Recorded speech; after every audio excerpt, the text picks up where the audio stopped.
नमस्कार. हा व्हिडिओ फक्त पिणाऱ्यांसाठी आहे. अभी मजा आएगा ना भिडो. अहो थांबा, पिणारे म्हणजे आपण काय फक्त दारूच पितो का हो? बऱ्याचशा गोष्टी आहेत ना. अगदी पाणी देखील आपण पितोच ना. म्हणजे पाणी आहे, नारळ पाणी आहे आणि बाकी बरेचसे फ्रूट ज्युसेस आहेत. आपण हेही पित असतो. म्हणजे आपल्याकडे दोन कॅटेगरीज आहेत. म्हणजे पिणाऱ्यांचे म्हणजे हे नॉन अल्कोहोलिक ड्रिंक्स पण आहेत, पण at the same time alcoholic drinks पण आपण पित असतो. कोणतं प्यावे आणि कोणतं पिऊ नये ह्याच्याविषयी सविस्तर माहिती ह्या व्हिडिओमध्ये मी देणार आहे.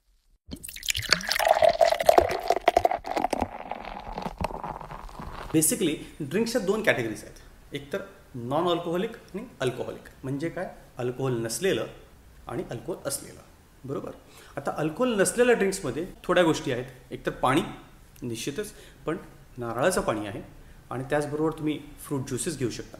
Fresh fruit juices. मात्र बाजारात जे काही रिअल आणि बाकीचे जे काही कॅन्ड जे ज्युसेस असतात ते कुठल्याही प्रकारचे ज्युसेस पिऊ नका. त्याच्यामध्ये खूप प्रिझर्वेटिव्स असतात. मग घरी तुम्ही फ्रेश फ्रूट ज्यूस बनवा, ते सगळ्यात उत्तम राहील. त्याच्यामध्ये मात्र शुगर अजिबातही टाकायची नाही आहे. लक्षात ठेवा, शुगर कुठल्याही पदार्थामध्ये टाकू नका.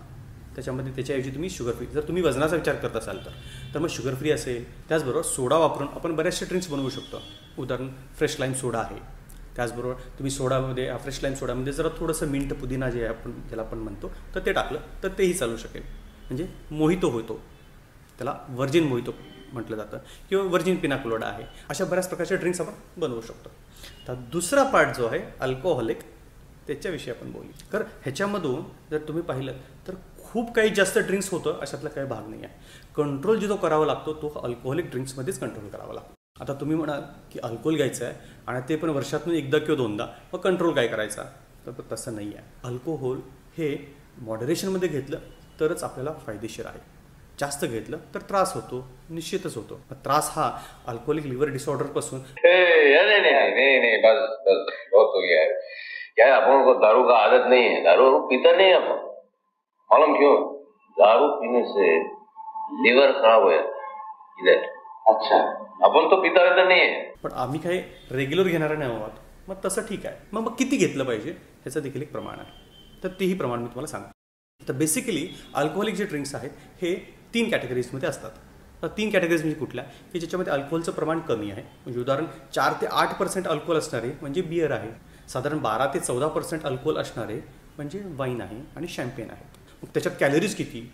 तर साधारण तुम्ही जर 330 ml जी बिअरची छोटी बॉटल असते तर त्याच्यामध्ये तुम्हाला 150 कॅलरीज मिळतात.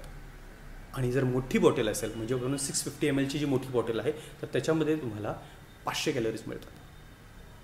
तसंच वाईनचं जर बघायला गेलं तर वाईन जनरली जर आपण हॉटेलमध्ये गेलो तर हॉटेलमध्ये आपण 200 ml आपल्याला ग्लास दिला जातो वाईनचा. मग ती रेड वाईन असेल किंवा व्हाईट वाईन असेल किंवा रोज वाईन असेल, कुठल्याही प्रकारची वाईन असेल, तर साधारण 200 ml जो ग्लास असतो त्याच्यामध्ये आपल्याला 170 ते 175 कॅलरीजपर्यंत मिळतात. म्हणजे त्या प्रमाणात तुम्ही ठरवू शकता की किती प्यायची आहे तुम्हाला. आणि शॅम्पेन देखील त्याच पद्धतीने आहे.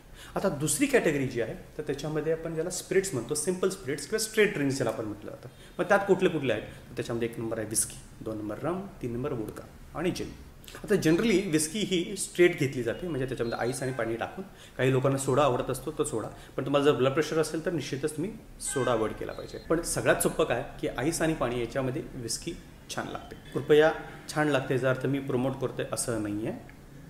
तुम्ही लक्षात घ्या, तुम्ही जर घेत असाल तर काय घ्यायचं आणि काय नाही ह्याच्याबद्दलची माहिती आहे. मी छान लागतं ह्याचा अर्थ तुम्ही घ्या असं मी म्हणत नाही आहे. तुम्ही जर घेत नसाल तर निश्चितच घ्यायला नाही पाहिजे. तुम्ही जर घेत नसाल तर निश्चितच चालू करू नका आणि कुणालाही सांगू नका की मी हे रेकमेंड करतोय आणि म्हणून तुम्ही चालू केलेलं आहे. नो, असा मेसेज अजिबातही घेऊ नका ह्याच्यातून. ओके, सो कमिंग बॅक की विस्की तुम्हाला आईस आणि पाणी ह्याच्याबरोबर हे लागेल. आणि जर तुम्हाला सोडा अगदीच हवा असेल तुम्ही थोडासा घेऊ शकता, ब्लड प्रेशर नसेल तर. त्याचबरोबर रम आहे, ते रम देखील तुम्ही थोडंसं लिंबू टाकून घेतलं आणि मग त्याच्यामध्ये आईस आहे तरी त्याच्यात थोडासा रमचा जो टेस्ट आहे तर ती थोडी चेंज होते.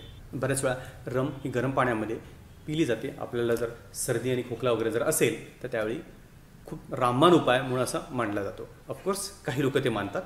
त्याच्यानंतर वोडका आणि जिन जर पाहिलं तर हे 2 ड्रिंक्स जे आहेत तर ह्याच्यामध्ये डायरेक्टली स्ट्रेट विथ आईस आणि पाणी घेणं हे थोडंसं कठीण जातं. मग त्यामुळे त्यांचं बरेचसे कॉकटेल्स बनले जातात. आता जर पाहिलं तर वोडका आणि जिन हे जनरली आईस टाकून आणि त्याच्यामध्ये थोडंसं टॉनिक वॉटर वगैरे टाकून तुम्ही घेऊ शकता.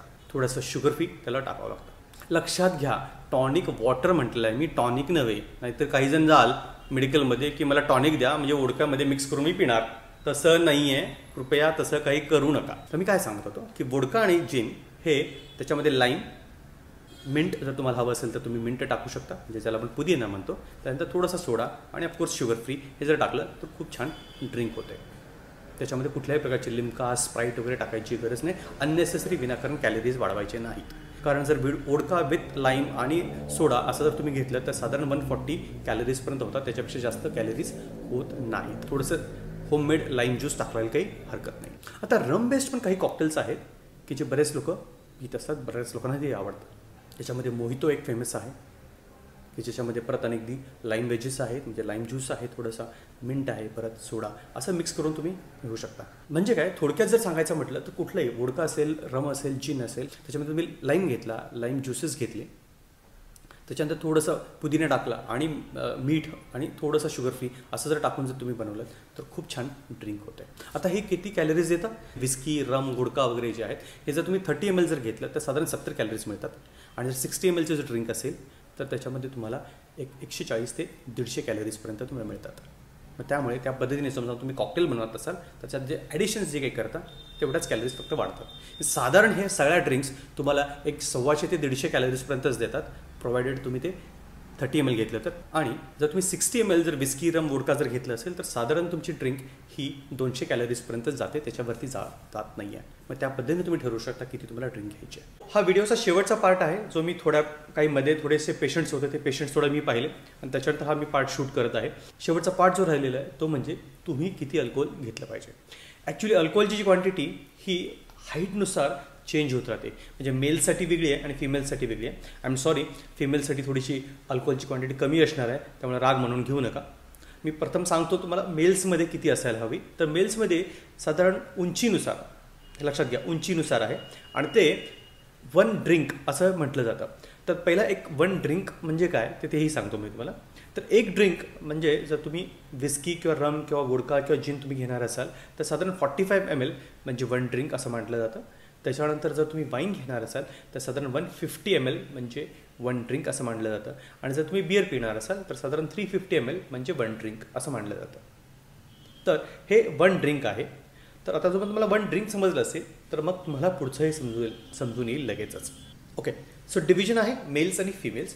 तर मेल्समध्ये काय असलं पाहिजे, तुमची जर हाईट 5 फूटपेक्षा कमी असेल तर तुम्ही साधारण 1.5 ड्रिंकपर्यंत घ्यायला काही हरकत नाही आहे. तुमची उंची जर 5 ते 5.5 फूट असेल तर 2 ड्रिंकपर्यंत घ्यायला काही हरकत नाही आहे. तुमची उंची जर 5.5 पासून 6 फूट असेल तर 2.5 ड्रिंकपर्यंत घ्यायला काही हरकत नाही. आणि 6 फूटपेक्षाही जास्त उंची जर असेल तुमची तर साधारण तुम्ही 3 ड्रिंकपर्यंत घ्यायला काही हरकत नाही आहे. फिमेल्समध्ये मात्र हे थोडं वेगळं आहे. उंची जर 5 फूटपेक्षा कमी असेल तर तुमचा एकच ड्रिंक तुम्ही घ्या. जर उंची तुमची 5 फूट ते 5.5 फूटपर्यंत असेल, 1.5 म्हणजे 1.5 ड्रिंक्सपर्यंत घ्यायला काही हरकत नाही. तुमची उंची जर साधारण 5.5 ते 6 फूटपर्यंत असेल तर 2 ड्रिंक्सपर्यंत घ्यायला काही हरकत नाही. आणि उंची जर 6 फूटपेक्षा जास्त असेल तर 2.5 ड्रिंकपर्यंत तुम्ही घेऊ शकता. हे थोडंसं डिस्क्रिमिनेशन आहे, निश्चितच हे मी मान्य करतो. पण काय आहे की स्त्रियांसाठी कमी अल्कोहोल हे जास्त उत्तम आहे, जास्त तुमच्या शरीराला फायदेशीर होईल.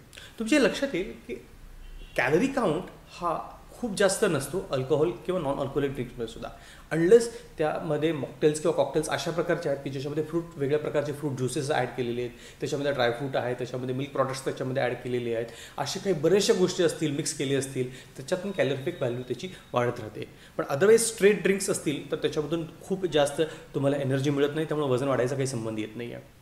वजन जर वाढत असेल तर ते कोणत्या कारणामुळे वाढत असेल तर ह्या जे काही ड्रिंक्स आपण घेत असतो त्याबरोबर तुम्ही काय खाता त्याच्यावरतीच अवलंबून आहे तुमचं वजन वाढणार की वाढणार नाही आहे, हे त्याच्यावरती अवलंबून आहे. So I would say drink in moderation, संभाळून प्या, क्वांटिटी खूप कमी असू दे. आणि हा माझा मोलाचा सल्ला आहे. आपल्याला माहितीच आहे की डोंट ड्रिंक अँड ड्राईव्ह, पिऊन गाडी अजिबातही चालवू नका. माझा एक मित्र आहे doctor Vijay Kumar, he generally accompanies with me. म्हणजे आम्ही ज्यावेळी मोठी पार्टीला किंवा फंक्शनला जात असतो तर त्यावेळी तो आमच्याबरोबर असतो, नेहमी असतो बरोबर तो. आणि तो टी टोटलर आहे, म्हणजे तो अजिबातही ड्रिंक घेत नाही आणि तो नेहमी तोच गाडी चालवतो. जाताना मी चालवतो, येताना तो चालवतो. तुम्ही एक मित्र असा बाळगा की जो टी टोटलर आहे, म्हणजे दारू पित नाही आहे, पण ॲट द सेम टाईम गाडीही चालवतो. म्हणजे काय होतं की जाताना कदाचित तुम्ही गाडी चालवाल पण येताना तो चालवेल. तुम्ही सेफली याल, तुम्ही सर्वजण सेफ राहाल. आणि हीच माझी इच्छा आहे. ड्रिंक करा पण सांभाळून करा. जर तुम्ही करत असाल तर सांभाळून करा, करत नसाल तर करायची काही गरज नाही आहे. आणि परदेशात ड्राय जानेवारी नावाचा एक प्रकार आहे. काय होतं की जनरली न्यू इयर आणि क्रिसमस हे खूप मोठ्या प्रमाणात तिथे सेलिब्रेट केलं जातं. जसं आपल्याकडे दिवाळी असते तसं त्यांच्याकडे क्रिसमस असतो. आणि ते खूप मोठ्या प्रमाणात सेलिब्रेट करत असताना त्याच्यामध्ये अल्कोहोलिक क्वांटिटी खूप जास्त असते. मग त्यामुळे खूप कमी दिवसामध्ये खूप जास्त अल्कोहोल घेतल्यामुळे जानेवारी ज्यावेळी येतं तर त्यावेळी मॅक्झिमम लोक अल्कोहोल बंद करतात आणि त्यामुळे त्याला ड्राय जानेवारी असं म्हटलं जातं. त्याचे हेल्थ बेनिफिट्स आहेत पण at the same time weight लॉससाठी खूप हेल्प होते.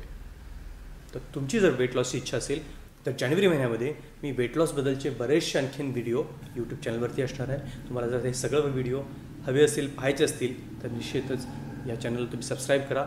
माझा जर हा व्हिडिओ आवडला असेल तर त्याला लाईक करा, सबस्क्राईब करा आणि शेअरही करा. Thank you so much. Wish you very very happy new year. नववर्ष तुम्हाला सुखाचं, समाधानाचं आणि आनंदाचं जावं. तसंच हा क्रिसमससुद्धा आनंदाचा जावं. Thank you so much. नमस्ते.